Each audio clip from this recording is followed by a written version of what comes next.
Paranormal, mystères archéologiques, en replay et podcast. BTLV, explorez l'inconnu, découvrez l'inattendu. Salut à tous. Certaines histoires surnaturelles ne disparaissent jamais. Elles sont consignées, classées, parfois oubliées.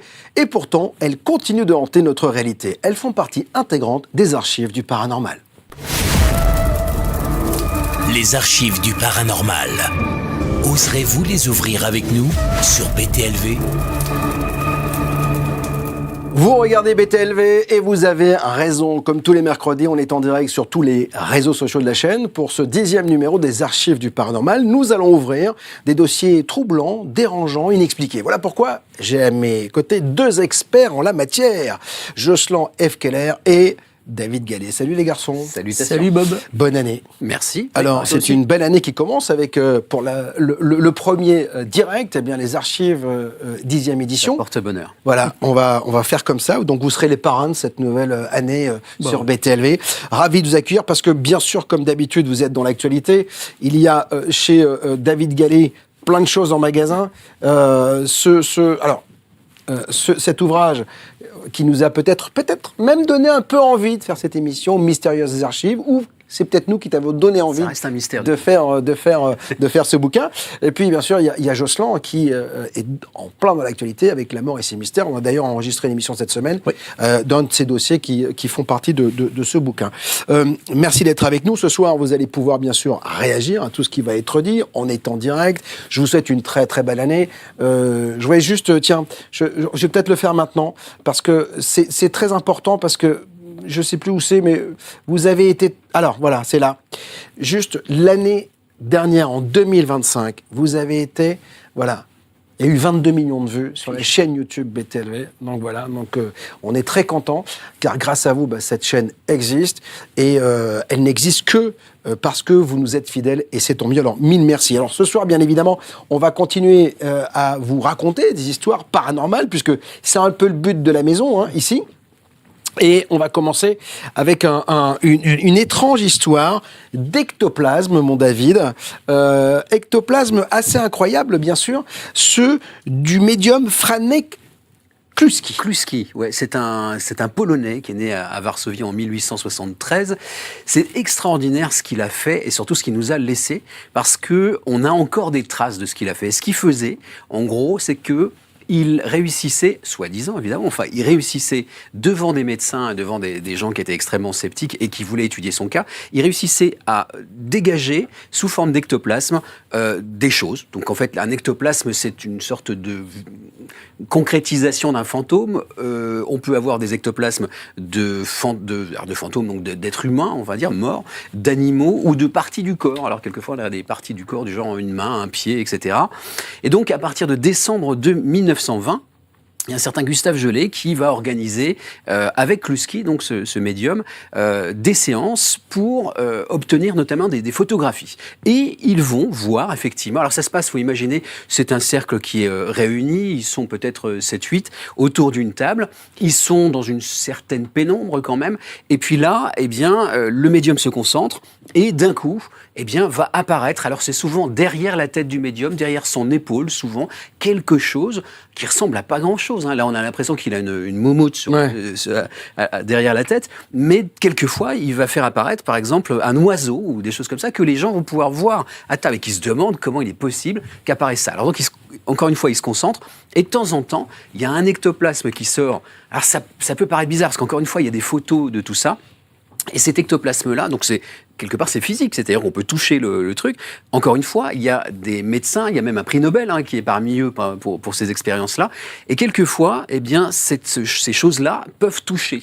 Et là, en fait, ça veut dire qu'on a un ressenti. On sent que l'ectoplasme on peut toucher. Ils disaient d'ailleurs que sous la table ou sur leurs épaules, ceux qui étaient là pour expérimenter la chose, ils sentaient l'ectoplasme les toucher. Donc il y en a un qui a eu l'idée, et c'est Gustave Gelé qui dit, mais dans ces cas-là, on pourrait peut-être prendre des empreintes de ces ectoplasmes bizarre qui se trimballe comme ça dans la pièce. Donc ils vont mettre une sorte de bassine avec de la cire dedans et ils vont demander au médium de faire en sorte que l'ectoplasme laisse une empreinte. Et c'est ce qui va se passer. Et sous l'œil de Gustave Genêt, voilà, exactement. Ouais, qui lui, le médecin, qui était un peu sceptique, j'imagine, et qui voulait savoir un peu. Alors il était sceptique, mais on va dire qu'il était intéressé par ça. Ouais, il avait l'esprit très ouvert quand même sur la chose. Quelques-uns vont dire qu'il était quand même assez naïf. Mais voilà, en tout cas, ce qui va se passer, c'est qu'il va y avoir, et c'est là que vous allez comprendre que c'est extraordinaire, il va y avoir effectivement des empreintes. Et ces empreintes-là, elles sont toujours visibles aujourd'hui à l'IMI, à Paris. L'Institut métapsychique. L'Institut métapsychique, absolument. Ils gardent ça très précieusement dans un coffre, d'ailleurs, dans leurs archives, parce que c'est totalement unique. Voilà, ça, c'est la séance dont je vous parlais, c'est-à-dire, on a mais ça, c'est le truc qui est derrière, là, c'est ça qui apparaît. Mais ça fait bidon, ça. Ça fait, pour nous, aujourd'hui, ça fait totalement bidon. Pour les gens de l'époque, quand ils sortaient les photos après coup, après la séance, ils se disaient, mais il y a quelque chose derrière, c'est extraordinaire. Moi, à titre personnel, quand je vois ça, je dis, c'est une pure escroquerie. Il y a quelqu'un qui s'est déguisé. Oui. Enfin bon, ça paraît totalement dingue. Non, mais c'est là où vous allez comprendre que c'est quand même mystérieux. Non, regardez aussi. Voilà, ouais, ça. Il y a un mec avec un drap blanc, quoi. C'est-à-dire qu'en fait. Mais n'empêche qu'il va y avoir ces empreintes. Et c'est ces empreintes-là qui posent question aujourd'hui. Parce qu'on les a toujours. Je les ai vues, j'ai pu les toucher d'ailleurs, ces empreintes-là. C'est des moulages, ce qu'on appelle des moulages de l'au-delà, puisque ce sont des ectoplasmes qui ont laissé leurs traces de mains. Alors vous allez me dire, il y a peut-être escroquerie aussi, c'est-à-dire que le type a balancé sa main discrètement dans le seau avec la paraffine, etc. Et en fait, il y a un problème. Parce que ces mains-là, c'est des mains de gamins de 10 ans, parce qu'on peut les voir, encore une fois, on peut les étudier, comme des enfants de 10 ans, pour la taille, mais par contre, pour l'aspect complet et les empreintes digitales et tout ça, c'est comme si c'était une main d'adulte. Donc c'est une main d'adulte qui a la forme d'une main d'un gamin de 10 ans. N'est-ce pas, du nanisme non plus, quoi. Donc on se demande encore ce que c'est. Il faut savoir que pas mal de gens ont étudié ces histoires d'ectoplasme et de moulage, notamment Arthur Conan Doyle, Harry Price, Houdini, le célèbre magicien américain. Conan Doyle, il s'est fait quand même souvent berner. Rappelle-toi, on avait fait l'émission avec les fées, là. Oui. Où tu vas, voilà. Alors lui, il est très naïf aussi, quand même. Il n'est pas si naïf que ça, en tout cas sur ce coup-là, parce qu'il s'est dit, ok, je pense que c'est une escroquerie, on va essayer. Et donc, que ça soit Houdini, Harry Price ou Conan Doyle, ils vont faire l'expérience à nouveau, mais eux-mêmes, c'est-à-dire en cherchant à jouer les escrocs, quoi. Sauf qu'ils n'obtiendront jamais une qualité de moulage comme ça, c'est-à-dire exactement les mains en question, et surtout pas des mains de 10 ans, quoi, pas des mains d'enfants de 10 ans, avec la qualité d'une main adulte, quoi. Et en plus de ça, il faut regarder les photos parce qu'il y a des mains doubles, ce qui est encore plus compliqué si vraiment il y a une arnaque. Il y a possiblement une arnaque, hein. Mais on peut regarder une des photos, elle est double, c'est-à-dire qu'en fait on voit des mains plus une autre main posée dessus. C'est vraiment très curieux, voilà, c'est là. Et alors ça c'est quand même assez étonnant. Et puis il y a des mains qui se croisent comme ça. Donc c'était pas dans l'obscurité totale. Si quelqu'un s'est élevé pour aller dans la bassine, alors en plus de ça, il y a quand même des textes. Hein. À l'époque, ils avaient tout noté. C'était des scientifiques aussi qui étaient là. Ils notaient tout, et personne n'a noté que quelqu'un se levait discrètement, etc. Restent les photos qui sont quand même là pour le coup très douteuses. Et on peut se dire qu'il y avait peut-être une arnaque. Cette arnaque, elle a été tellement bien faite que personne n'a réussi à la reproduire aujourd'hui. Là, c'est quoi? C'est un aigle qui est derrière le mec? C'est un oiseau, etc. qui apparaît physiquement. Hein, mais ils expliquaient ça comment, en fait? Ils disaient quoi? Du tout. C'est justement pour ça qu'ils faisaient des tests. Il était très reconnu, ce Kluski, et donc du coup, tout le monde se disait, venez dans mon labo et on va vous tester et on va voir si ça fonctionne ou pas. Donc quand ils ont eu ces photos-là avec un aigle ou avec une bestiole sur l'épaule ou avec quelque chose derrière, plus les moulages, ils se sont dit, mais c'est extraordinaire, comment est-ce qu'on peut expliquer ça? Alors les magiciens, tout le monde a essayé de trouver la supercherie, j'imagine. Tout le monde a cru à la supercherie. Il se trouve que ces moulages, ils restent à ce jour unique au monde et qu'on n'a pas encore totalement expliqué comment ils les avaient fait. C'est un peu comme le Saint-Suaire. Il y a des gens qui ont reproduit des trucs qui étaient à peu près comme ça, mais aussi bien, aussi efficacement et dans les mêmes conditions. Vous imaginez que si on faisait la blague ici à cette heure-ci autour de la table, ça serait quand même compliqué pour moi. Alors, encore une fois, je peux avoir un complice sous la table, etc. Mais voilà, c'est compliqué. Ce qui est assez étonnant, c'est que les ectoplasmes ont été hyper populaires à la fin du 19e et début du 20e, et puis après, plus rien. C'est vrai. Aujourd'hui, il n'y a plus aucun médium qui te dit je vais faire apparaître un ectoplasme. C'est tout à fait exact. Et c'est resté une sorte de... C'est un peu étrange aussi. Une sorte d'insulte, de colibé chez le capitaine Haddock, ectoplasme, qui était très à la mode dans les années... Oui, parce que c'est d'ailleurs intéressant ce que dit Jocelyn, et c'est rare, hein, donc je le souligne. C'est vrai, parce qu'aujourd'hui on a des moyens encore plus importants, donc on pourrait reproduire ce type d'expérience, et personne ne le fait. Ce qui est intéressant, c'est que l'IMI se veut être l'entité la plus sérieuse sérieuse concernant l'étude de ces phénomènes paranormaux. Et elle n'a pas cherché à essayer de continuer ça, parce que tu prends de la paraffine, tu prends un médium, et tu essayes de faire la même chose. Alors, il continue à limite à faire des expériences. Alors, plus avec la paraffine ou plus avec ce genre, et pourquoi? Ce genre de choses. C'était très bien la paraffine, c'est bien. Il faut quelqu'un qui crée des ectoplasmes, qui apparemment est une chose très rare aujourd'hui. Aujourd'hui, il n'y en a plus. Ouais. D'accord. Des gens. C'était le cas. Ouais. Et donc ce Franek Kluski là, il a fini comment? C'est une star. C'était un.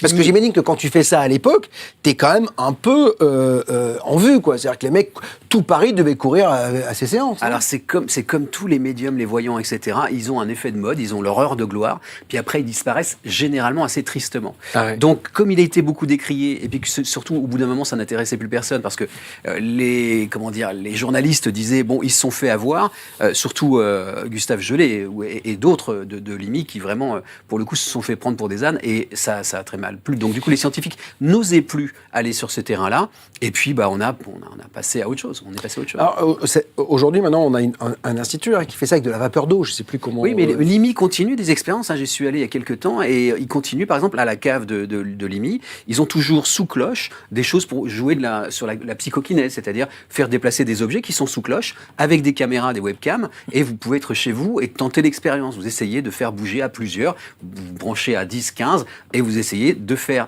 tourner la cloche, ce qu'il y a sous la cloche de l'IMI. Il y en a qui arrivent?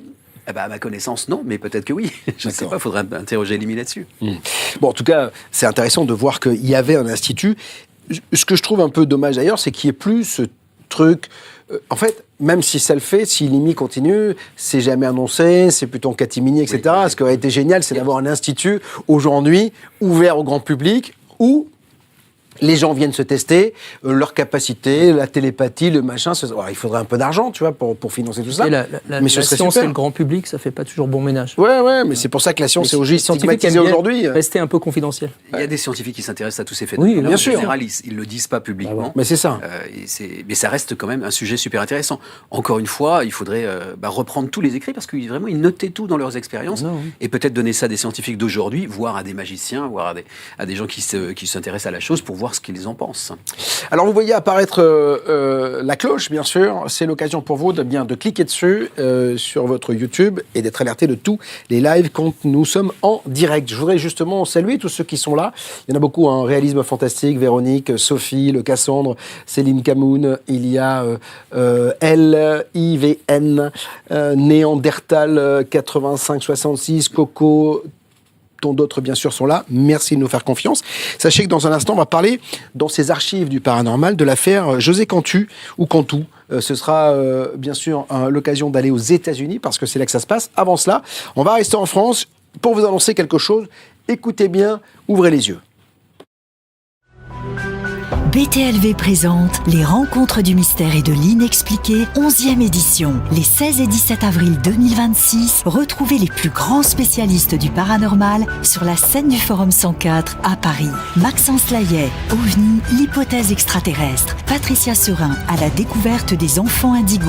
Geoffrey Clostrio, les artefacts de l'impossible. Jean-Patrick Pourtal, les grandes histoires du sacré. L'équipe du Crêpe, à la poursuite des fantômes. François Garigeau, OVNI, des affaires étrangères. Braji Belovac, le mystère du dogman. Agnès Thévenin, les enfants des étoiles. Egon Kragel, OVNI, de mystérieuses machines volantes. Patrick Spalquiero, les grands mystiques du monde.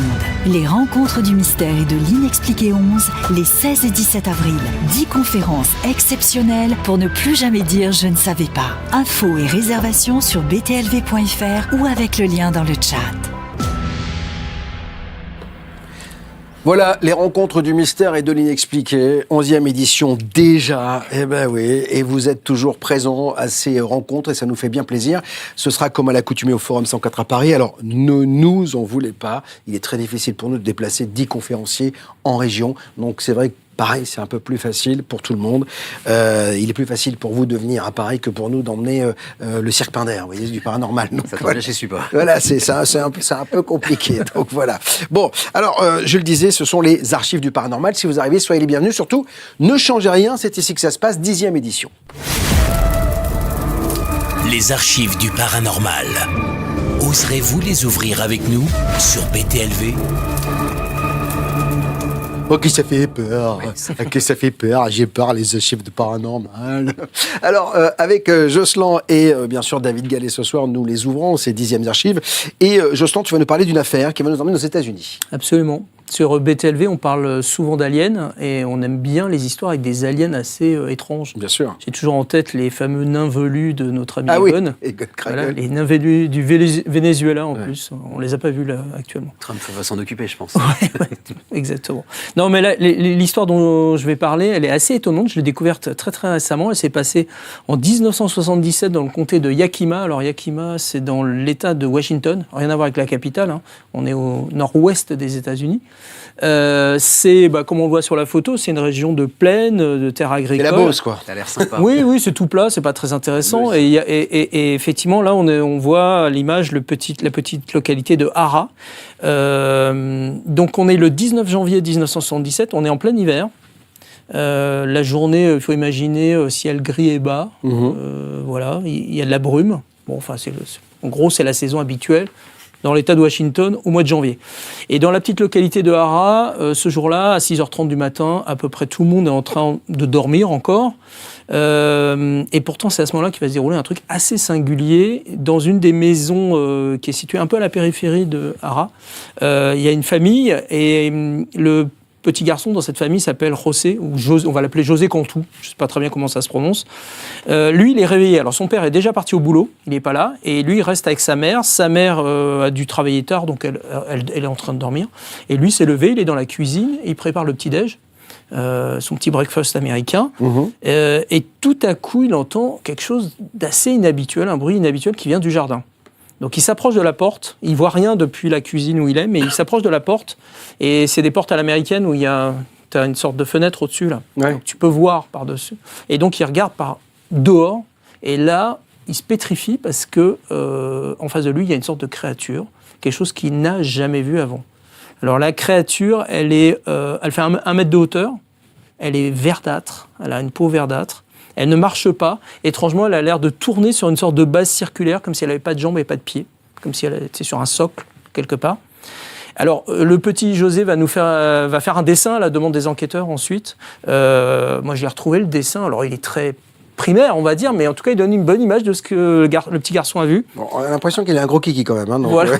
Non, c'est le fameux socle dont je te parlais. Voilà. Parce que là, quand je vois ça, je me dis... Il n'a pas de jambes, il n'a pas de pieds non plus. Et de cochon. Voilà, il a une tête assez ronde. Il y a 2 antennes en forme de champignon. Le mec ressemble à rien. C'est-à-dire qu'en fait, s'il y a une planète où il y a des êtres comme ça, j'espère ne pas y être C'est pour ça que j'ai choisi l'histoire, parce que des extraterrestres comme ça, j'en ai jamais vu. Il n'y en a pas beaucoup. Hein, donc voilà. Mystère univers, là, on est très très loin des petits gris, là. On est très loin des petits gris. Donc un seul œil, une sorte de nez aplati, effectivement comme le museau d'un cochon, un torse rond avec des bras très courts, presque atrophiés. Voilà. Et le petit garçon a dit que ça avait l'air d'être à la fois mécanique et organique. D'accord. C'est intéressant comme remarque. La créature, à un moment, semble apercevoir José. Alors José, bien sûr, recule, il a peur. Surtout qu'il voit la créature en train de se saisir de quelque chose qui ressemble à un bâton. Donc il a vraiment peur. Il part en courant réveiller sa mère, mais sa mère est tellement endormie qu'elle le prend pas au sérieux, elle lui dit « fiche-moi la paix, j'ai envie de dormir ». Le gamin continue, et là, donc, il est vraiment terrifié. Il sort de la maison, par l'arrière de la maison, et il va se réfugier carrément dans un hangar qui est... c'est un hangar où il y a plein de choses qui sont entassées, dont une machine à laver. Il se cache derrière la machine à laver, et là, il voit sa maison, et là, il voit une scène encore plus impressionnante. Donc là, il y a une image qui a été refaite avec l'IA qui nous permet de voir un peu. Il voit déjà qu'il y a un engin de forme circulaire qui ressemble à une petite soucoupe qui est là. C'est beau. Hein. Voilà, qui est posé. José a dit qu'il avait vu une sorte d'ouverture et des sièges qui pouvaient ressembler à des postes de pilotage. Ouais. La créature qu'il a aperçue se déplace vers l'arrière de la maison et là, il redit que l'être ne marche pas. Il est en train, une sorte de... presque comme s'il était en train de léviter. En lévitation, c'est ça ? Ouais, c'est ça, exactement. Et à un moment, donc, cet être s'élève vers l'engin qui est posé sur le toit et il pénètre à l'intérieur de l'engin. Mais peu après, il y a une autre créature humanoïde qui apparaît, que le petit José n'avait pas vue, qui est exactement identique à la première, et qui apparaît non loin entre le garage ou le hangar, là où il est garé, et la maison. Et donc, il y a un autre engin, en fait, il y a 2 engins, et là on le voit bien sur l'image. Il y en a un qui est sur le toit, La première créature a rejoint l'engin, et la deuxième créature est encore au niveau du sol, et va bientôt rejoindre le deuxième engin. Alors, donc, c'est une illustration IA. Oui, bien sûr. C'est d'après le récit qu'il a fait. C'est très étonnant parce qu'on a 2 engins, on a 2 ovnis. C'est assez rare, c'est 2 ovnis.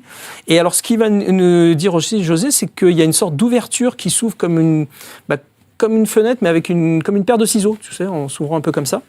Et à l'intérieur de chaque engin, il va voir qu'il y a une autre créature. Donc en fait, en tout, il y a 2 ovnis et 4 créatures. Voilà. Et là, donc, il avait le gamin 9 ans. 9 ans. Et à ce moment-là, donc, les 2 créatures rentrent dans les 2 engins, et les 2 engins disparaissent. Et José aura le temps de dire, quand il racontera, qu'il a vu que les 2 appareils avaient laissé dans la brume, parce qu'il y avait des nuages, une sorte de trou circulaire en traversant littéralement les nuages. Ah, c'est marrant, parce que ça fait on nous raconte souvent ça aussi, comme s'il y avait, un vortex, c'est-à-dire qu'un truc, l'objet passe à travers et passe dans une autre dimension temporelle, etc. Alors bien sûr, il y a une enquête. D'abord, alors je vais aller assez vite, parce que José a raconté ça à sa mère, elle a refusé de l'écouter, elle l'a envoyé bien sûr à l'école où il aurait dû être. À l'école primaire, il a continué à raconter son aventure à l'une des assistantes scolaires qu'il a pris assez au sérieux. Et d'ailleurs, pourquoi ? Parce que c'est un garçon qui a toujours été jugé comme sérieux et qui n'est pas du genre à raconter des histoires ou à mentir. Elle voit qu'il est en état de choc, et avec une autre personne de l'école, elle décide de le ramener chez lui.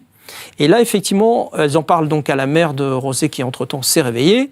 Et là, ils voient effectivement que sur le terrain, là, entre le hangar et la maison, il y a des traces qui sont là, des traces circulaires.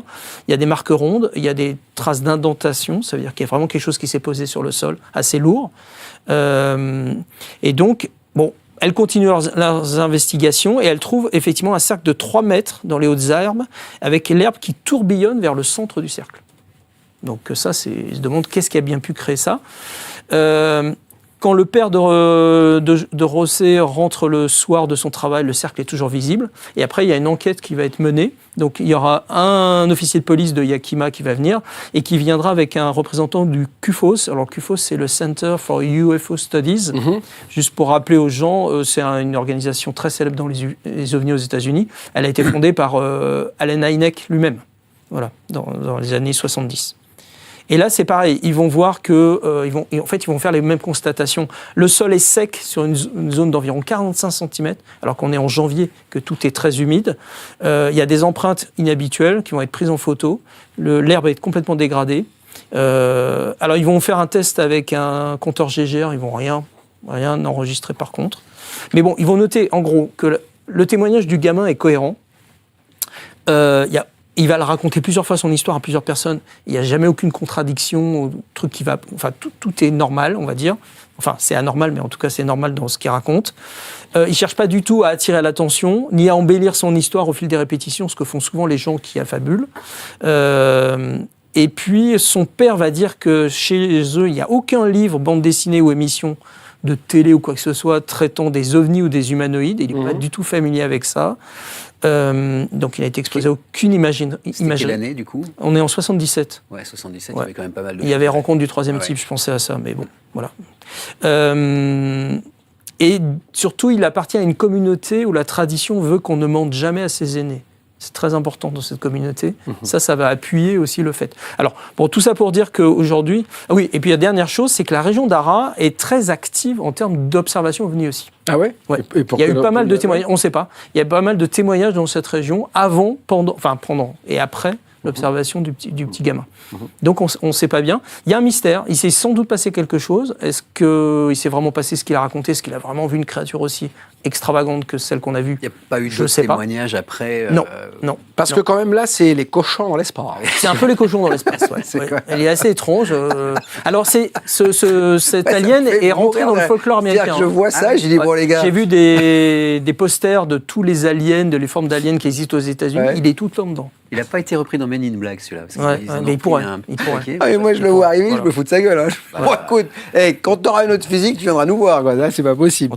En tout cas, voilà, c'est la rencontre de José Cantu avec une créature extraterrestre. C'est pas le troisième type, c'est le type. Le type qu'il ne faut pas avoir. Bon, on va continuer avec ces archives du paranormal, bien sûr, à vous raconter des histoires incroyables. On parlera d'un pavillon à Bois-Colombes avec... David Gallet. Avant cela, j'aimerais vous rappeler que quand même, il se passe tout le temps des choses sur BTLV. Regardez, en ce moment, il y a, puisqu'on parle d'extraterrestres et d'ovnis, une émission avec un journaliste, Sébastien Valliela, extrait.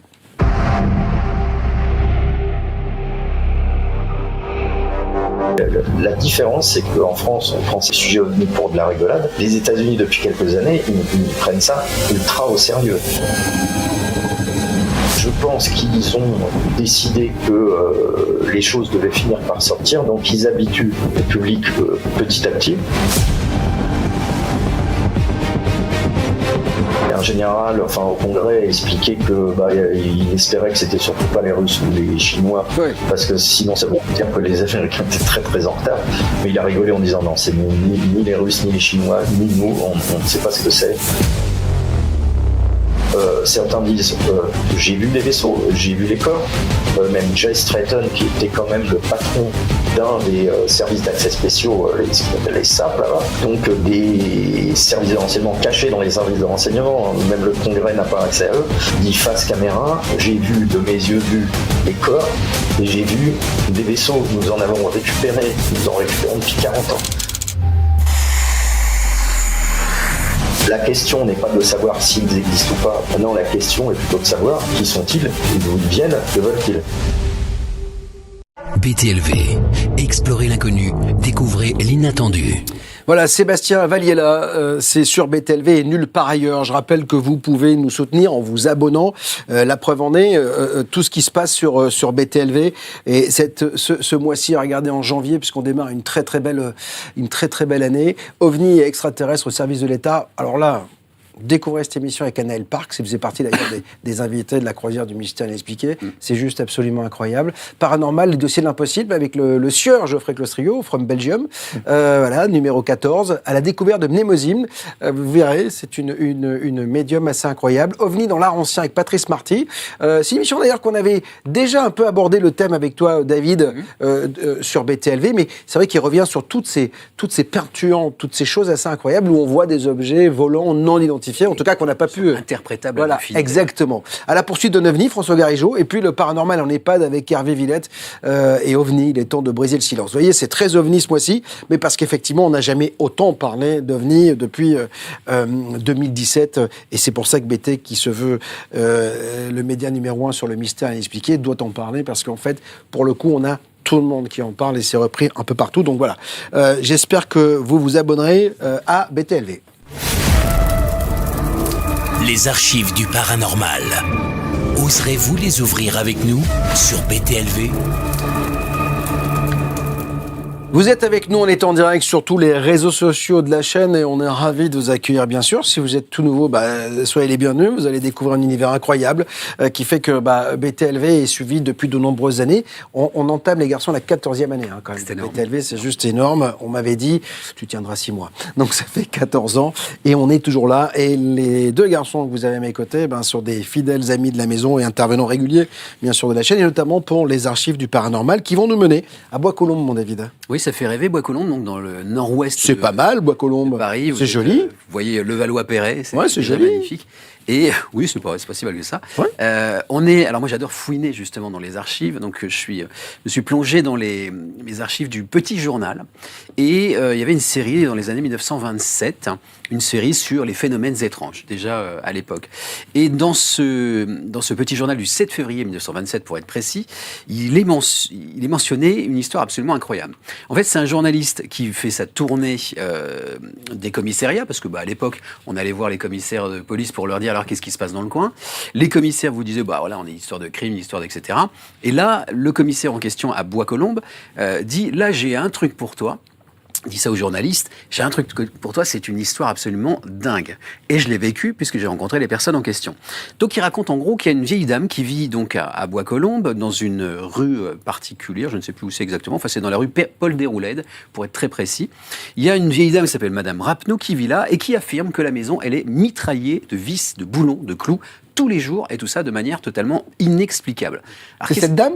Alors oui, c'est cette dame-là, mais qui est totalement reconstituée par l'IA, c'est d'ailleurs indiqué, mais c'est pas exactement elle. Elle devait ressembler à ça.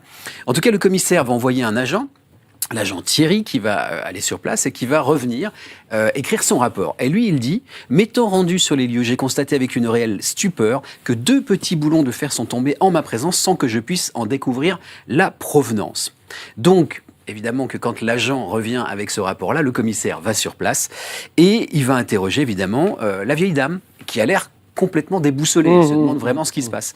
Elle lui dit d'ailleurs au commissaire, elle dit « Monsieur, il n'y a pas une demi-heure, il est tombé les 4 longues vis que voici. L'une m'a touché au front et m'a légèrement égratigné. » C'est cette illustration-là. Alors le commissaire dit « Mais de quel côté les vis sont-elles apparues ?» Et elle dit toujours « Oh, toujours du même côté, par là, à gauche, comme si elles avaient passé à travers le mur. Et pourtant, depuis 10 jours que cette pluie bizarre a commencé, ce mur a été examiné par un architecte, sondé par un maçon qui, ils ont découvert aucune crevasse ni rien de quoi que ce soit. Et de plus, elle a dit « J'ai fait coller ce papier qui, vous le constatez, n'est crevé de nulle part. » Donc elle a tendu un grand papier dans la pièce et effectivement, ça passe à travers, quoi. Cette mitraille vous arrive-t-elle plutôt à certaines heures qu'à d'autres, demande le commissaire à la dame. Et elle répond qu'elle a remarqué que la ferraille ne tombait ici que pendant le jour et lorsqu'elles y étaient toutes les deux, c'est-à-dire elle et sa petite fille. Et cette petite fille, elle a une particularité, elle est quand même particulièrement, enfin elle est handicapée, elle est sourde et muette. C'est une orpheline qui a été récupérée par cette dame, hébergée par cette dame. Et donc depuis 3 semaines, dit-elle, elle souffre d'une crise de croissance. Et figurez-vous qu'il y a des voisins qui prétendent que c'est elle qui lance tout ça. Bah oui. Mais la vieille dame répond tout de suite en disant « Mais comment le pourrait-elle ? Je l'aurais vu, évidemment. Et puis ces objets, il faudrait qu'elle les eût sur elle. Or, elle n'a pas de poche à sa robe. Donc elle est assise tranquillement, la petite gamine, à côté. Elle est sourde et muette. Et d'un coup, apparaissent ces trucs-là. Ça s'appelle tout simplement un phénomène de poltergeist. Bien sûr. Et c'est intéressant parce que les phénomènes vont s'amplifier encore, s'intensifier pendant pratiquement 10 jours. Et donc, on va avoir une corbeille complète. Alors, il n'y a pas que des vis, des clous, des boulons, etc. Il n'y a pas que des choses en fer. Il y a aussi des bouchons de liège. Il y a aussi des pierres. C'est l'ancêtre de Leroy Merlin. Tu sais. Non, mais c'est un truc de fou. Le commissaire va se dire, mais quand même, d'où viennent ces clous, ces vis, etc. Et la vieille dame dit, je ne sais pas. Par contre, il est possible que ça soit un de ses fils, en fait, qui était parti, qui avait embarqué sa caisse à outils. Peut-être que là-dedans, il y avait ça. Bon, maintenant, c'est pas une piste, à mon avis, qui est extraordinaire. Donc, ça va s'intensifier, ça va durer 10 jours, et puis ça va s'arrêter. Mais ce que j'aime bien, c'est le journaliste qui écrit cet article, qui s'appelle Jacques Rodin. Il dit, et ça c'est intéressant parce que c'est ce que je crois, c'est ce que je pense, et puis comme beaucoup d'autres d'ailleurs, que ces phénomènes de poltergeist ne sont pas provoqués par des défunts, par des morts, etc., mais par l'esprit humain vivant. Alors, d'une manière évidemment totalement inconsciente et incontrôlée. Et il dit à cette époque, donc en 1927, cet enfant alors en proie à des troubles psychologiques d'un genre très particulier, provoquait-elle à son insu le déplacement des objets ? Point d'interrogation, étions-nous dans le domaine du quasi surnaturel, des phénomènes psychiques produits par des êtres obéissant inconsciemment à des forces que nous ne connaissons pas ou mal. Alors c'est marrant parce que hier encore, c'est bien de dire ça, on parlait avec Jocelyn hier ici des phénomènes de poltergeist. C'est-à-dire que on a la sensation parce que, ok, c'est la psyché des gens qui fait ça, mais pour moi c'est peut-être le phénomène le plus paranormal de tous. C'est-à-dire que c'est notre cerveau qui arrive à faire déplacer des objets, qui fait balancer les clous. Enfin, je trouve ça dingue, quoi. Apparaître des choses. Mais oui, bien sûr. Alors là, on serait dans Harry Potter. C'est le phénomène paranormal le plus spectaculaire et le plus documenté. Mais oui. Voilà. Et alors, on sait quand même, parce qu'on a les ingrédients, on sait depuis, c'est l'histoire de la petite fille, enfin, c'est le syndrome de la petite fille, comme on dit. On appelle ça. En fait, quand il y a une jeune femme, alors généralement, c'est une jeune femme, mais enfin, ça peut être aussi de jeunes garçons, généralement entre 6, 7 et ça peut aller jusqu'à 19, 20 ans. Mais quand on a des phénomènes de poltergeist, il y a toujours, à ma connaissance... Presque toujours. Presque toujours. Parce que moi, j'ai des histoires où il n'y a pas d'enfants du tout, et il se passe la même chose. C'est possible. Mais on va dire, dans la majorité des cas, oui. Avec des personnes qui sont souvent, comment dire... en proie des troubles. Ouais, c'est ça. C'est des gens qui ont du mal à communiquer. Alors là, pour le coup, on s'appelle l'affaire Teresa Costa qu'on avait évoquée ici. Alors pour le coup, il n'y a pas d'enfant. Émigrée italienne qui est mal dans sa peau, dans le lieu, etc. La fameuse histoire de la clinique d'Arcachon que j'avais racontée au Centre du Mystère. C'est exactement ça. Alors là, c'est des chutes de pierre. Et souvent, il y a des chutes de pierre. Très souvent dans les histoires de poltergeist. Et qui sont chaudes. C'est-à-dire les éléments sont chauds quand on les touche. Bref. Moi, j'ai une théorie qui vaut ce qu'elle vaut autour de ça. À force d'étudier tous ces dossiers, je me dis qu'il se pourrait bien que par un mécanisme totalement inconnu, on arrive à aller chercher ces objets, que ce soit des pierres ou des vis ou je ne sais pas quoi, ailleurs. Quand je dis ailleurs, c'est sur un autre plan. Ah oui, d'accord. Un autre plan. Parce qu'ils ne viennent pas de notre réalité. Ça ne vient pas de nos réalités. On a tellement d'affaires réalité proche, quoi. où des gens ont vu des pierres sortir littéralement des murs. Arcachon, les pierres tomber du plafond. Quoi. Ou d'arriver de nulle part. Ça traverse ou du table milieu et ça fond littéralement. Exactement. Il y a des pierres qui tombent à l'intérieur des maisons, ça tombe du plafond, il n'y a pas de pierre. Autre chose intéressante, c'est que, mais la théorie est intéressante aussi, c'est que généralement ça ne blesse pas. Là, dans ce cas-là, la petite dame, là, elle a été un peu écorchée. Ça arrive, à Arcachon, tu avais aussi certains patients qui avaient été touchés par les pierres, mais très légèrement. C'est jamais méchant parce que, vu quelquefois les pierres qui arrivent à une vitesse de ça fou, pourrait tuer des fois. Et elles ont aussi une trajectoire qui est totalement dingue. C'est-à-dire que normalement, une pierre qui est lancée ne va pas faire ça. Elle va faire plutôt ça. C'est parabolique. Donc là, dans ces cas-là, c'est très bizarre parce que ça arrive totalement droit et puis ça tombe comme ça, on ne sait pas pourquoi. Donc oui, alors ça fait partie des cas de poltergeist et il y en a de nombreux dans les archives. Et là... Il faut la vanne. Non, c'est parce que j'imagine le mec qui a interrogé, t'as pris un poltergeist à la gueule? Non, parce que je l'ai ressenti, moi. Il m'a touché. Ça me fait marrer. Parce que c'est vrai que la plupart du temps, les gens sont un peu épargnés. Donc voilà. Normalement. Ouais. Bon, bienvenue, bonne année à tous. Si vous arrivez à peine, on va saluer Anne-Thierry qui est là, fidèle parmi les fidèles, Claire, il y a Stéphane, il y a Céline, il y a Arpine, il y a Coco, je le disais, Piston Bob, il y a Ludwig Lavergne, il y a...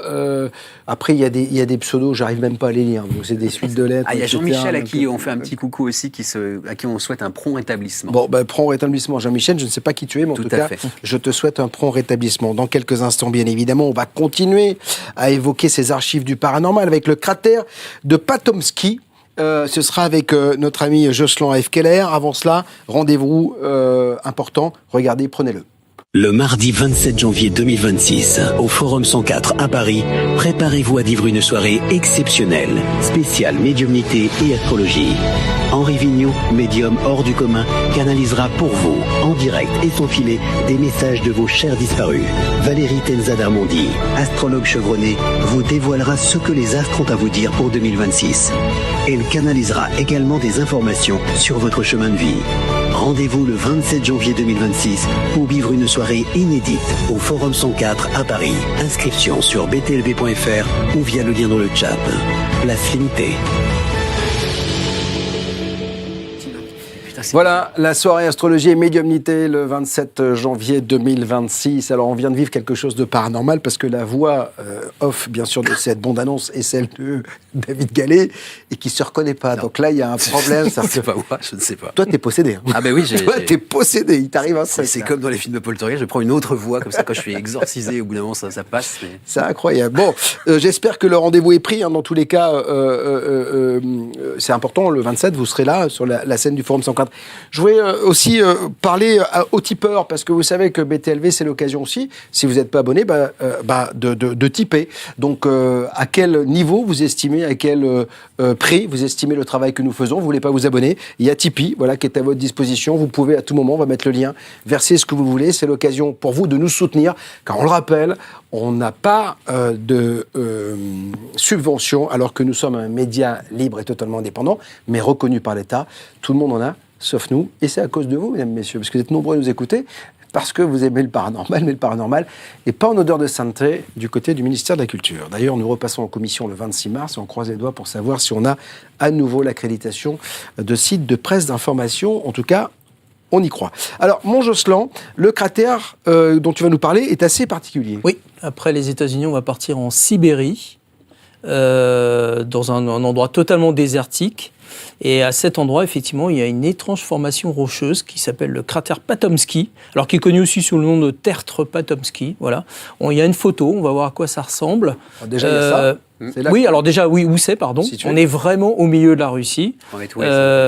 Voilà, c'est au milieu. Alors, l'endroit était vraiment au milieu d'une forêt dense, isolée. On est dans le district de Bodaïbinsky et on est dans l'oblast d'Irkoutsk. Alors, Irkoutsk, petite parenthèse, moi, j'y suis allé une fois dans ma vie. En allant en Mongolie il y a 25 ans, il y avait une escale à Irkoutsk. On nous a dit, si vous voulez, vous pouvez descendre de l'avion, aller vous promener. Je suis descendu de l'avion, je suis remonté tout de suite.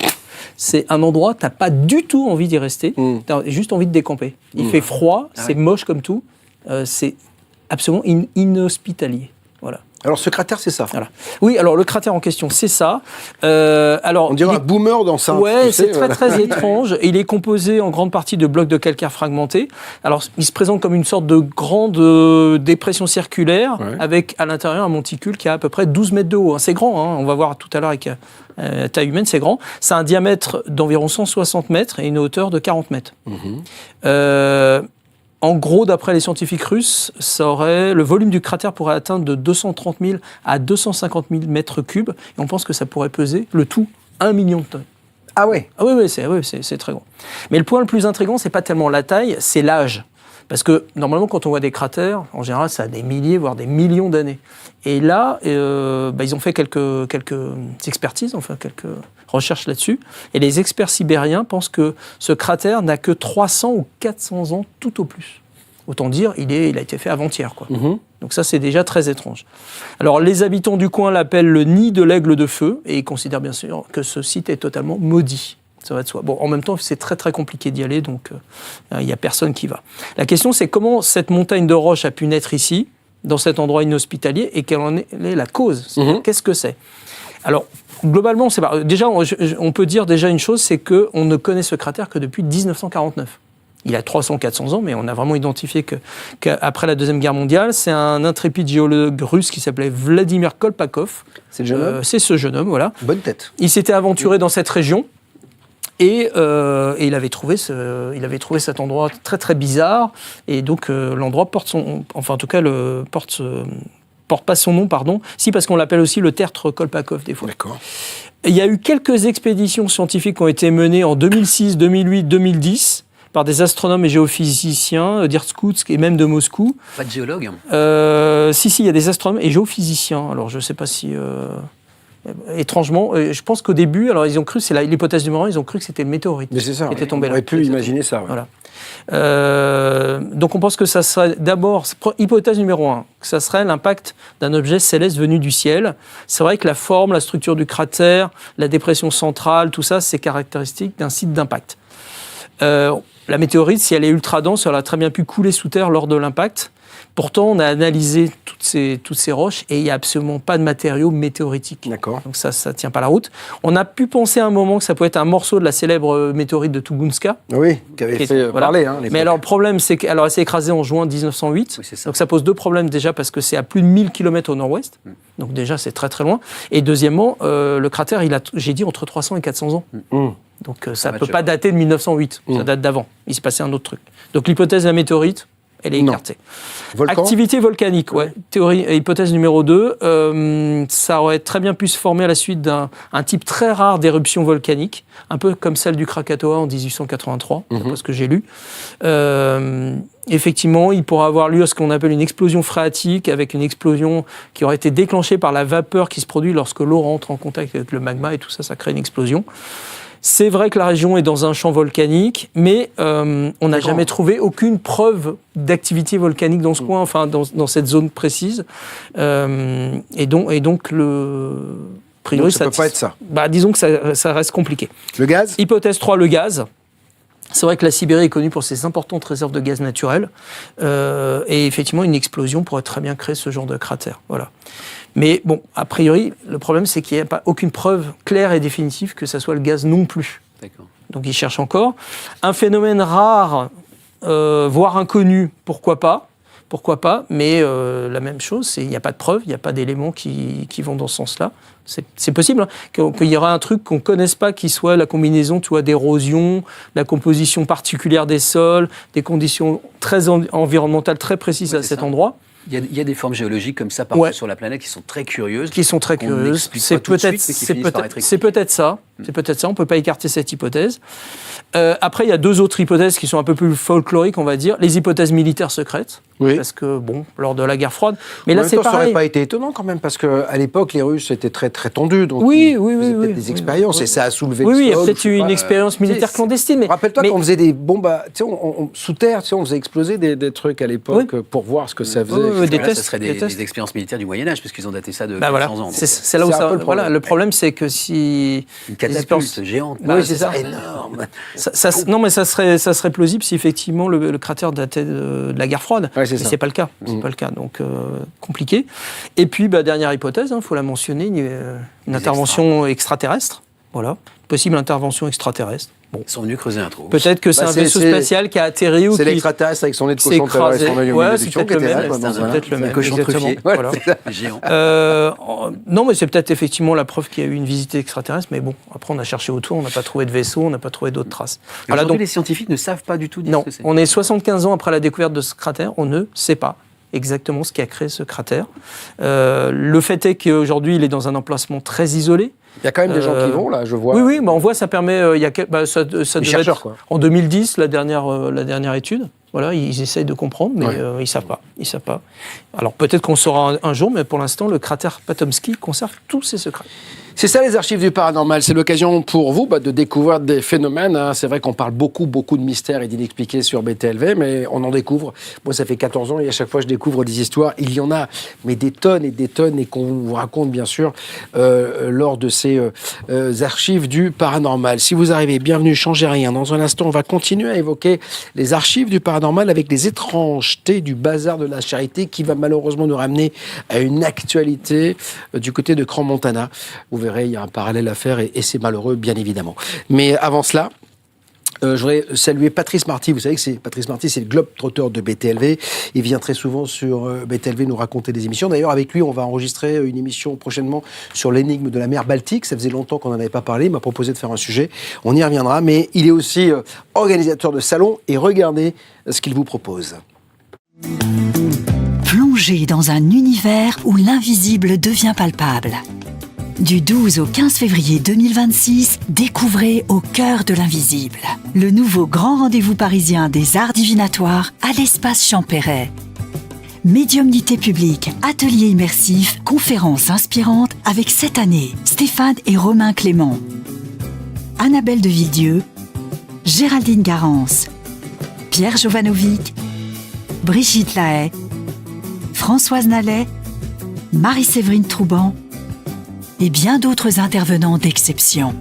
Un événement unique pour ouvrir vos perceptions, élever votre conscience et rencontrer ceux qui explorent l'invisible. Du 12 au 15 février 2026, découvrez Au cœur de l'invisible le nouveau grand rendez-vous parisien des arts divinatoires. Info sur salonaucoeurdelinvisible.com.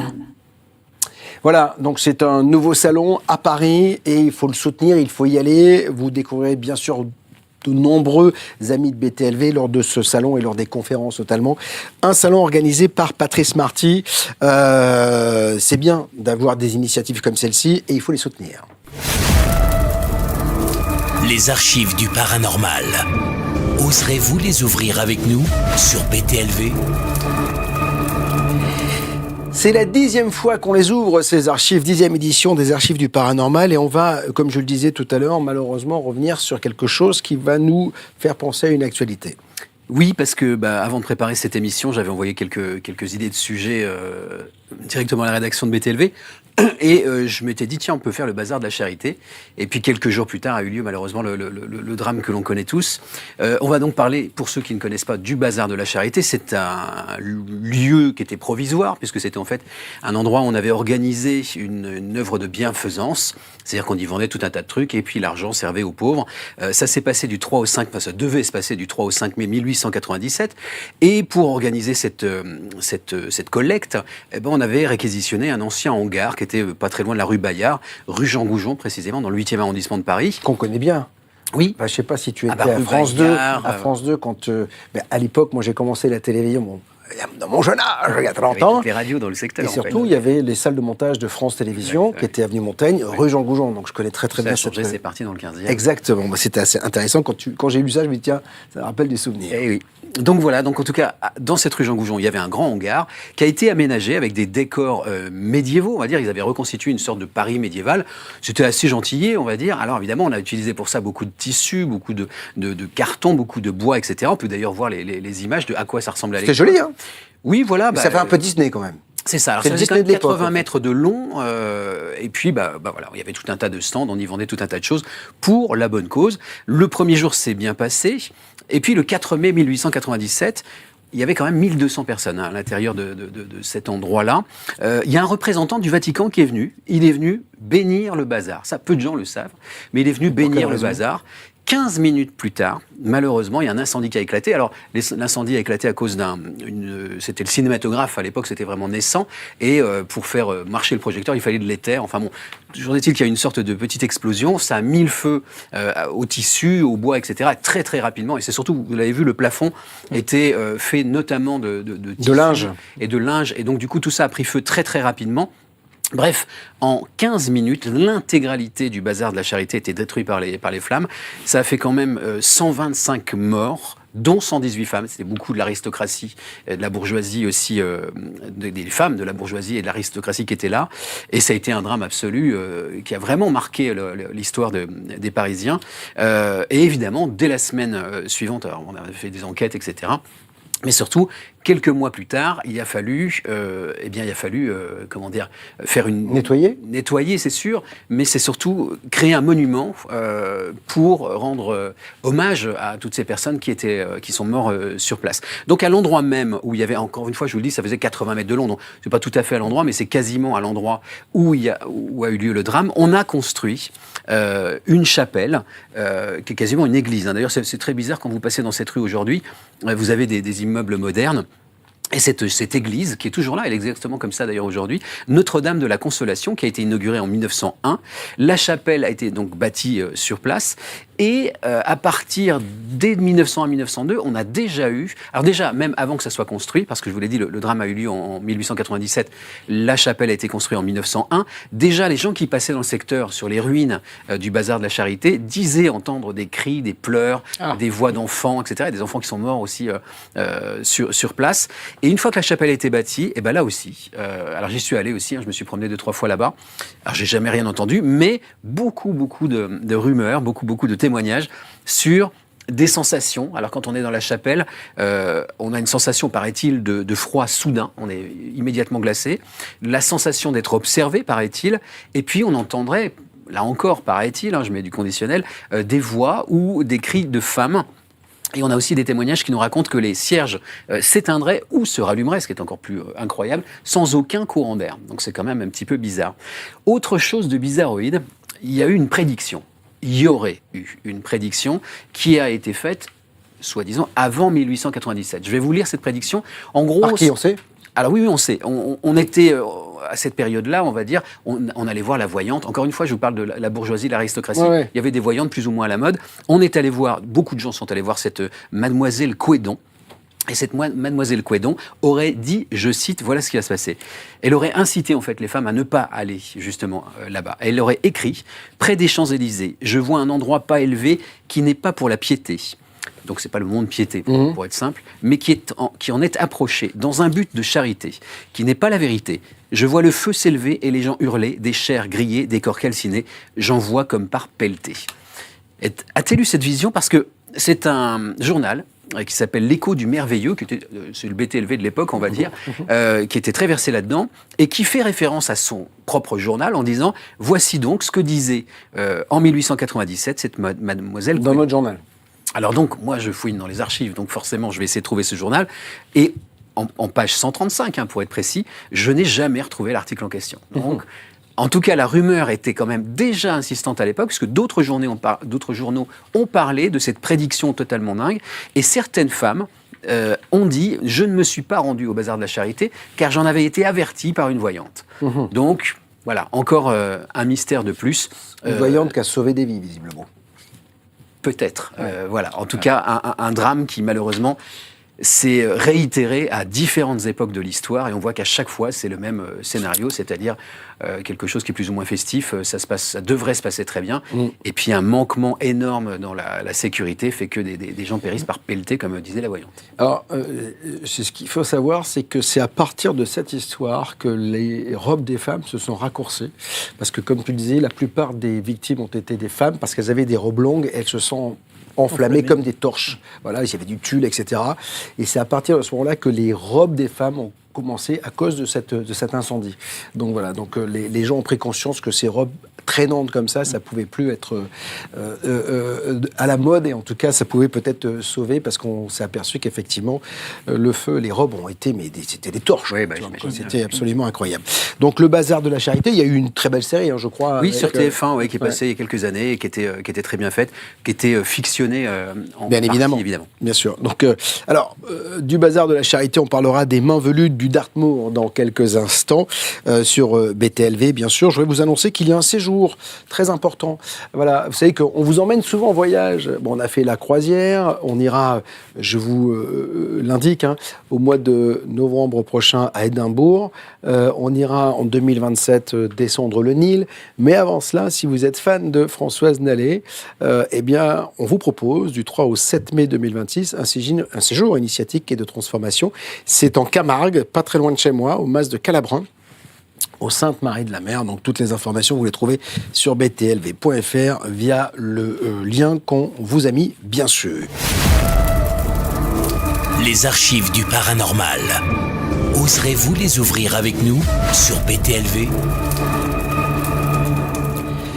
Les archives du paranormal, c'est sur BTLV et nulle part ailleurs. Les mains velues du Dartmoor. Mon Jocelyn, on va parler d'hommes poilus. Alors voilà, après la Russie, maintenant on va aller en Angleterre. Ouais. Voilà, dans une région qui est assez sauvage, qui s'appelle le Dartmoor. Le Dartmoor, c'est au sud-ouest de l'Angleterre. C'est la typique campagne anglaise. Ah oui, complètement. Région montagneuse, très célèbre pour ses landes sauvages, ses roches granitiques, ses ruisseaux, ses élevages de moutons, de poneys. Enfin, c'est vraiment l'Angleterre un peu cliché, mais de la campagne anglaise. C'est là où on trouve le cottage du film The Holiday, tu sais, avec Cameron Diaz, Jack Black, etc.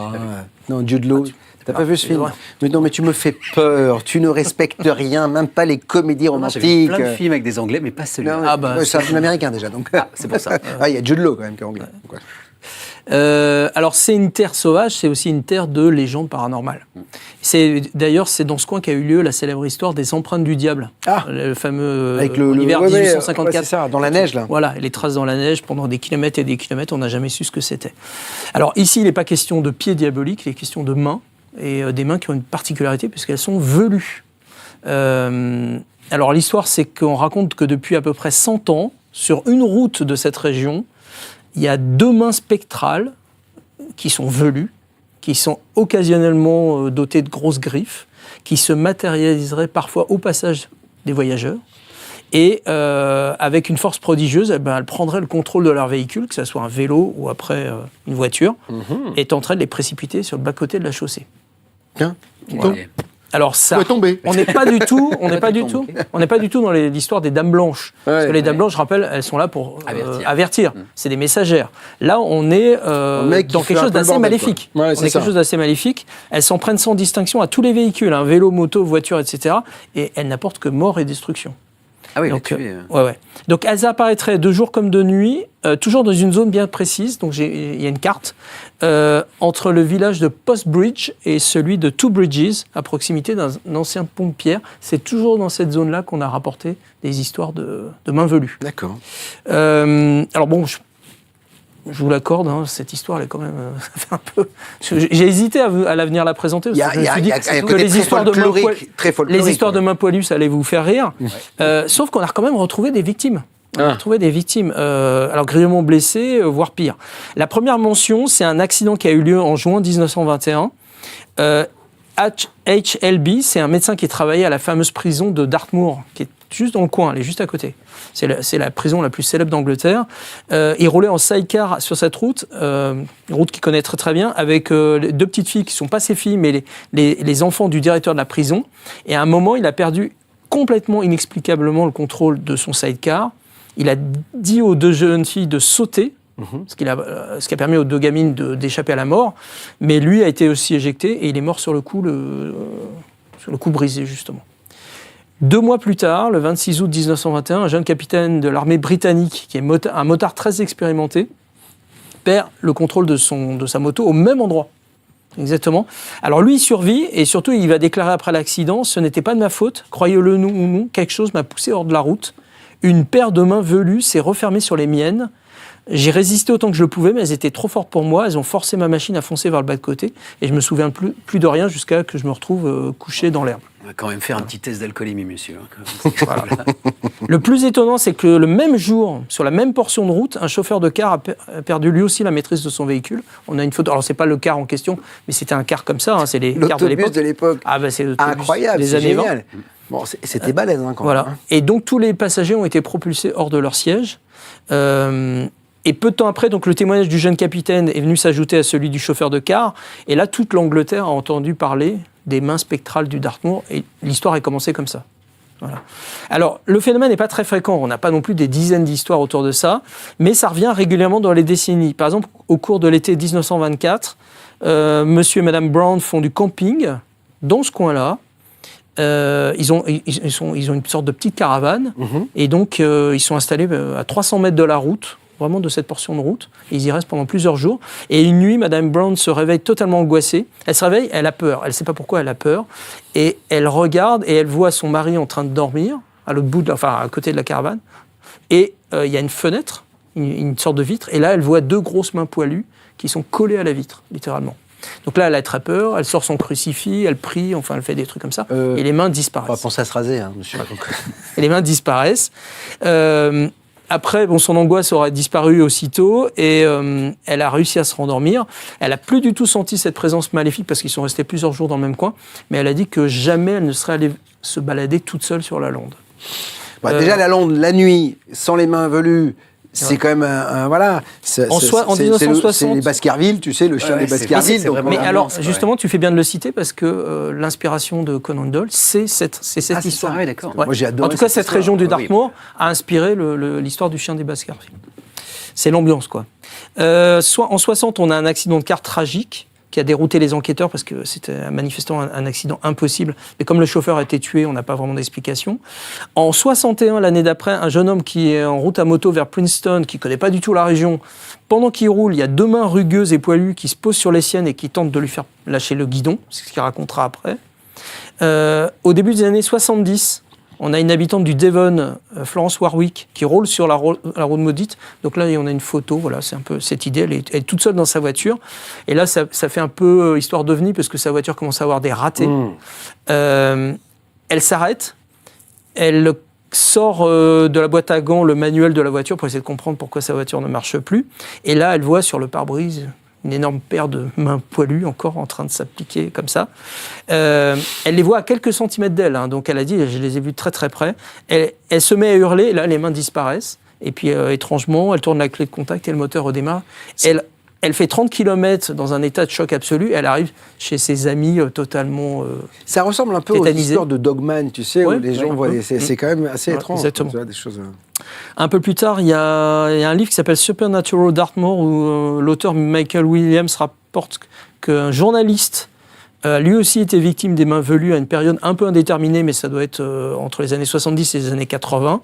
Il est parvenu à éviter l'accident, mais alors, comme il était journaliste, il ne voulait absolument pas raconter cette histoire, il craignait pour sa réputation, et donc il a demandé à ce que l'anecdote ne soit publiée qu'après sa mort. D'accord. Que ce soit été respecté. C'est encore plus récent, en 2008, le 16 janvier 2008, un certain Michael Anthony, qui loue des photocopieuses, rend visite à son client à Postbridge, là où ça se passe. Il rentre chez lui vers 23h, et il est dans sa voiture, et là, il y a un truc qui se passe. Il n'est pas bien du tout, sa peau devient froide et moite. C'est un peu ce qu'il a dit, sans raison. Et il y a une sorte de peur, mais vraiment totalement irraisonnée, qui l'envahit. Et en fait, il pense à ce moment-là qu'il est en train de faire un AVC, qui va pas bien, tu vois. Et panique, ouais, aussi. Ouais, et c'est à ce moment-là qu'il y a une énorme paire de pattes ou de grosses mains qui surgit du néant et qui se pose sur ses propres mains. Et ça lui fait extrêmement peur, bien sûr. Il lutte désespérément parce qu'il est en train de conduire à ce moment-là. Il n'est pas arrêté. C'est pas à moi, ça. Voilà. Donc il lutte vraiment pour rester déjà sur la route, exactement. Et au bout d'un moment, il a dit, les mains ont fini par disparaître dans un éclair de lumière. Ça, c'est la première fois que quelqu'un disait ça, jusqu'à présent. Et elles ont laissé derrière elles une abominable odeur de soufre. Mais c'est marrant parce que tu as vu tout à l'heure, tu parlais dans les poltergeists de possibles objets qu'elle cherchait, qui étaient d'autres dimensions. Ouais. On a parfois dans ces histoires de Dogman, de Bigfoot, de main velue, etc., la sensation que ça vient d'ailleurs, quoi, que c'est un truc qui est pas normal, mais qui vient pas de chez nous, c'est-à-dire que d'une autre dimension. En tout cas, Michael Anthony, là, c'est pareil, terrifié, il va s'arrêter à la première station-service, il va raconter son histoire dans un état de choc. Enfin, il lui est arrivé quelque chose. Et dans son livre qui s'appelle Haunted Dartmoor, j'ai trouvé Kevin Hines raconte que son beau-frère a eu une expérience similaire en 2012, donc c'était il n'y a pas si longtemps, alors qu'il roulait sur cette fameuse route à cet endroit-là. Pendant un bref moment, il n'est plus parvenu à maintenir sa voiture sur la route. Et il a fait faire un contrôle de sa voiture dans un garage. Tout était en parfait état de marche. Alors bon, bien sûr, les sceptiques vont dire que cette route, elle est un peu étrange, la topographie à cet endroit, il y a une sorte de cambrure dangereuse. Tu vois, c'est un endroit, bon, la route, elle n'est pas non plus toute lisse et toute droite. C'est une route de campagne, comme après, on ça n'explique pas que des gens disent avoir été agressés par des mains velues. Voilà, exactement. Bon, après, on a dit aussi que l'histoire a été largement amplifiée par certains journaux dans les années 20 et que ça a créé une sorte de mythe et que les gens s'en sont inspirés. Ça, c'est possible, hein, on ne sait pas. Alors, on ne sait pas qui appartenait ces mains, si la légende ne le dit pas. Peut-être qu'elles appartenaient à un fantôme maléfique, voire au diable, d'où la fameuse odeur de soufre. Ouais. Soit un inconnu victime d'un accident fatal. On a même dit que c'était peut-être un détenu de la fameuse prison de Dartmoor qui sera évadé, qui aurait été renversé là. Oui, mais quel rapport avec les mains poilues? Un vieux cocher. On ne sait pas. Après, il y a une histoire. J'ai trouvé quand même une histoire qui est plutôt sympa. C'est l'histoire d'un forgeron qui, dans les années 1800, travaillait dans une usine du Dartmoor. Et cette usine était spécialisée dans la fabrication de poudre. Et alors, c'était une activité extrêmement dangereuse parce qu'il suffisait qu'il y ait la moindre étincelle, et ça partait. Je te confirme. Et donc, tous les ouvriers devaient travailler dans l'usine avec des espadrilles et non pas leurs chaussures qui étaient en général crantées avec un peu de fer ou d'acier. Et un soir d'été, il a été au pub, il a bu pas mal de chopes de bière, et il a voulu repasser à l'usine pour chercher quelque chose qu'il avait oublié. Et il a oublié, il avait oublié qu'il avait ses chaussures crantées. Et donc les chaussures ont frotté, ça a créé une étincelle, et tout a explosé. Et donc la légende raconte que, en fait, quand on l'a retrouvé, il était mort, et qu'en fait, il restait en fait du forgeron que ses mains. Ah. Et donc, depuis, on pense que c'est peut-être son fantôme qui errait dans le coin à la recherche de ses mains. Parce qu'il faut trouver une explication rationnelle et logique à cette histoire de main poilue. Non, c'est la légende. Parce que le fantôme, le mec dit, bon, écoutez, je vais faire apparaître que mes mains, et en plus, je vais mettre des poils. Tu vois, c'est le fantôme un peu farceur. Les mains poilues. Voilà, les mains poilues. Les gens ont inventé une histoire de cocher, genre qui aurait eu un accident à un tel endroit et qui se serait fait couper par la roue, etc. Il ne restait plus que les mains. Je serais à la place des Anglais, j'aurais fait ça. Parce que j'ai bien inventé des trucs aussi, les Anglais. Mais... Non, ce qui est étonnant, j'imagine, et enfin, ce qui doit être incroyable, c'est que maintenant, ça fait partie du folklore local. J'imagine que tout le monde le raconte, etc., les mains velues. Et c'est marrant parce que dans toutes ces histoires-là, le jour où tu passes quand même dans les endroits où on t'a raconté cette histoire, tu te dis, tu as quand même une petite impression. Tu sais, moi, quand je rentre d'Avignon, je vais à Uzès, je passe dans la campagne, mais pendant des kilomètres, il n'y a que de la garrigue, que des oliviers, des pins et des machins. Enfin, c'est un truc. Et il n'y a rien. Le téléphone ne passe même plus. On est vraiment dans une zone blanche. Pendant 3-4 minutes, il n'y a plus rien. Et là, je me dis, mais je suis toujours à observer tout le ciel, parce qu'il y a un ciel pur, dégagé, il n'y a pas de pollution. Et tu te dis, mais si je voyais un truc là, un truc apparaître et tout, tu vois, t'es tout seul au milieu de nulle part. Après, tu dis, je vais raconter ce qui m'est arrivé, mais tu as la même sensation sur le plateau de Valençol, à Rennes-le-Château. Ouais. Moi, j'étais souvent en Angleterre. Tu as des routes en Angleterre, c'est un peu comme on a vu sur la photo, la voiture toute seule là dans la campagne. T'emmènes pas large, hein.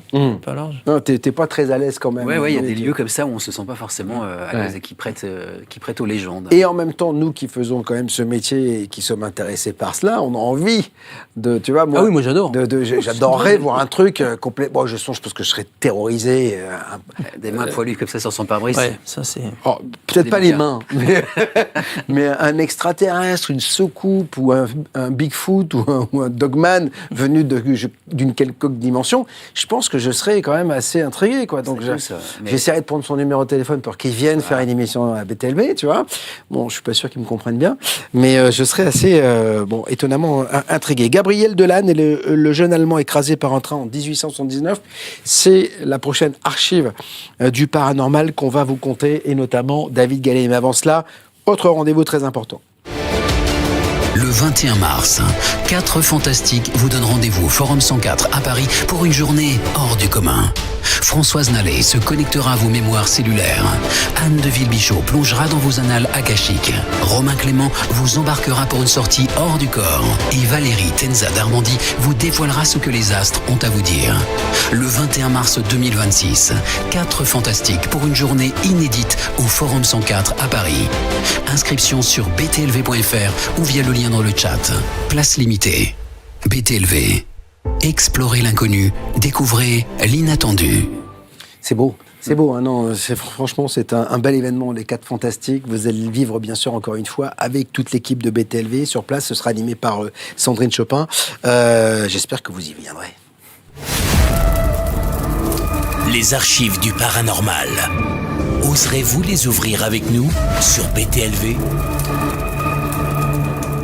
On va finir en beauté, mesdames, messieurs. Oui, avec une belle histoire. Avec Gabriel Delanne. Allez, zou, mon David. Non, c'est une histoire quand même qui est assez extraordinaire. Pareil, ça fait partie des archives que j'ai pu glaner dans les journaux d'époque. Les mecs deviennent fous, ils parlent avec l'accent paysan. Non, vas-y, raconte-moi. Alors, au 19e siècle, c'est vrai que c'est la grande mode du spiritisme, hein, dans tous les salons, etc. On fait du spiritisme. En France, mais aussi, évidemment, enfin, aux États-Unis, en France, en Angleterre et en Allemagne. Ça se passe donc en Allemagne. Il y a des adeptes de spiritisme qui ne sont pas des foufous quand même. Ils se sont dit, on va essayer, mais dans le but quand même de glaner des informations hyper précises pour prouver que la communication avec l'au-delà, donc via les tables tournantes, était réelle et vraie. Donc leur idée, c'est quand même d'avoir des informations suffisamment claires. Ils sont 3. On est le 3 août 1882 dans la ville de Gevelsberg, c'est pas très loin de Cologne, si vous arrivez à situer ça, dans le nord-ouest de l'Allemagne. Et ces 3 Allemands vont donc s'essayer, avec curiosité, à ces tables tournantes. Ils font des comptes rendus assez précis, donc ils notent absolument tout, et ils vont dire qu'ils sont tombés le 3 août 1882 sur un personnage. Alors, je vous lis parce que c'est super rigolo. Il demande qui est là, et l'esprit lui répond un tailleur écrasé. Comment ça, écrasé ? Un train m'a passé dessus. Quand ? Il y a 3 ans. Où ? À Unterbarmen. Quel jour ? Le 29 août 1879. Vous voyez que les réponses sont hyper précises. Ton nom ? Sigwart Lekbusch. Je pense que c'est comme ça que ça se prononce. Ton domicile, Barmen. Barmen, c'est pas du tout rien à voir. Tes parents vivent-ils encore ? Il dit, l'esprit répond oui. Es-tu patron ouvrier ? Il dit apprenti. À quel âge es-tu mort ? À 17 ans. Es-tu heureux ? Oh oui. Et ensuite, il pose la question que tout le monde se pose, comment l'accident est arrivé ? Et l'esprit répond, je voulais rendre visite à des parents dans Lauerstrasse, à Unterbarmen, jawohl, suivant la voie. T'as toujours l'impression qu'on engueule quelqu'un avec l'allemand, tu sais, donc c'est quand même... Bon. Suivant la voie et ayant la vue basse, je n'ai pu voir arriver le train, c'était la nuit, j'ai été écrasé. Et à quoi t'occupes-tu actuellement ? Disent-ils aussi. Et lui répond, je ne veux pas vous décrire mon travail aujourd'hui.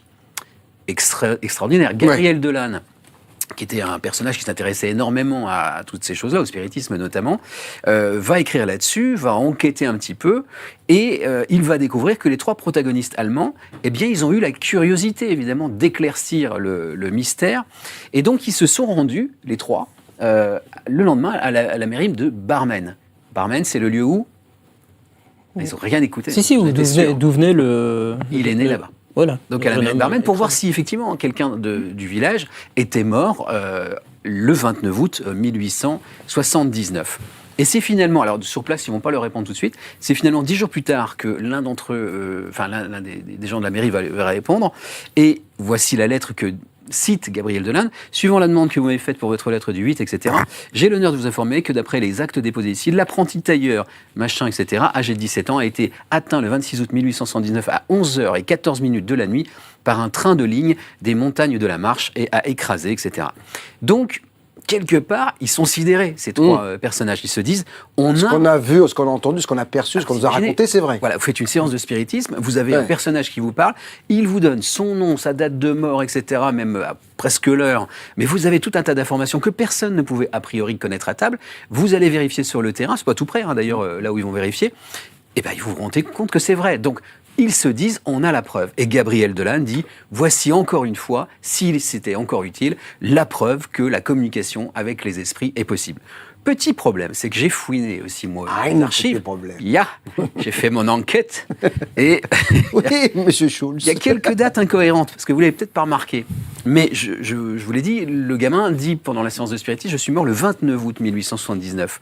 Et le texte de la mairie dit, a été atteint le 26 août 1879. C'est pas la bonne date. Voilà, il y en a un des deux qui s'est trompé. Je pense pas que ça soit la mairie, pour être très honnête. Bon, éventuellement une erreur. Mais il y a aussi une question qu'on doit forcément se poser dans le réalisme de la chose. Il faut imaginer un accident de train. On est en 1879. Vous imaginez que c'est pas une locomotive électrique, que c'est un truc qui vrombit comme c'est pas permis, qui envoie de la vapeur de tous les côtés. Donc qui prévient, tu le vois arriver. Évidemment, vous êtes sur la voie, même si vous avez la vue basse, comme il était indiqué par le jeune homme, vous ne pouvez pas ne pas voir. Je vois un truc arriver.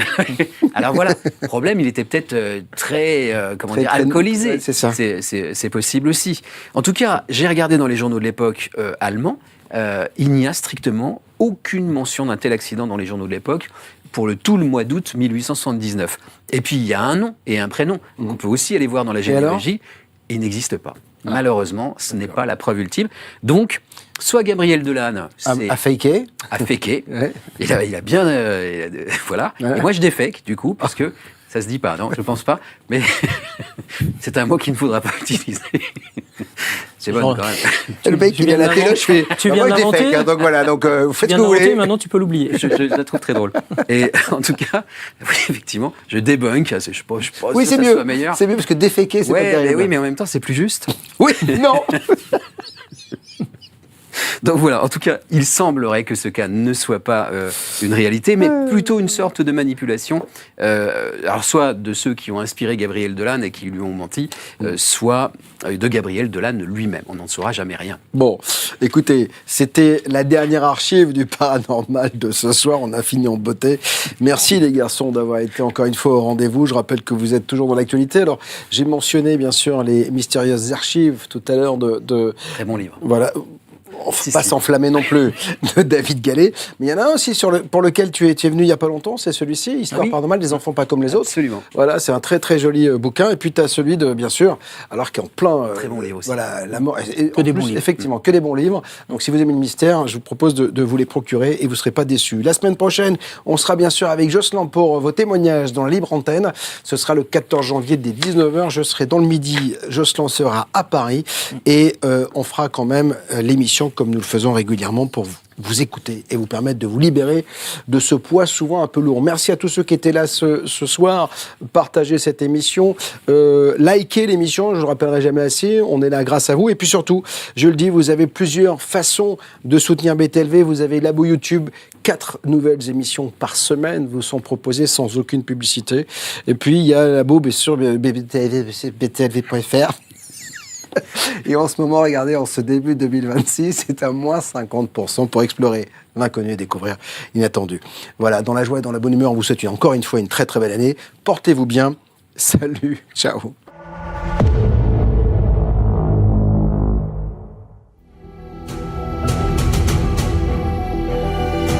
Depuis la nuit des temps, l'homme s'interroge. Qui sommes-nous vraiment ? D'où venons-nous ? Sommes-nous seuls dans l'univers ?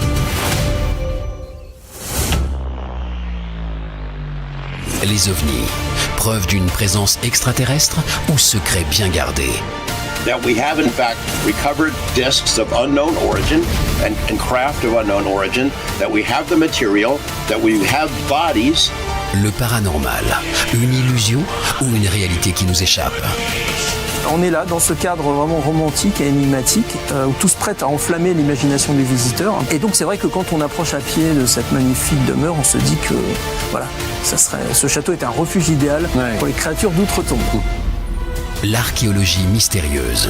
Et si notre passé était différent de ce que l'on croit? Si on se dit que c'est un jumeau du Christ, ça implique quand même deux choses vraiment importantes. Ça veut dire que d'une part, le mythe de la résurrection caduque, il n'existe pas, et que Jésus serait donc bien mort sur la croix. La spiritualité, une porte vers une autre réalité. Le monde des Templiers, ce n'est pas juste de l'ésotérisme, c'est vraiment un monde magique. Et quand je dis magique, c'est avec tout le sens qu'il faut donner à ce mot.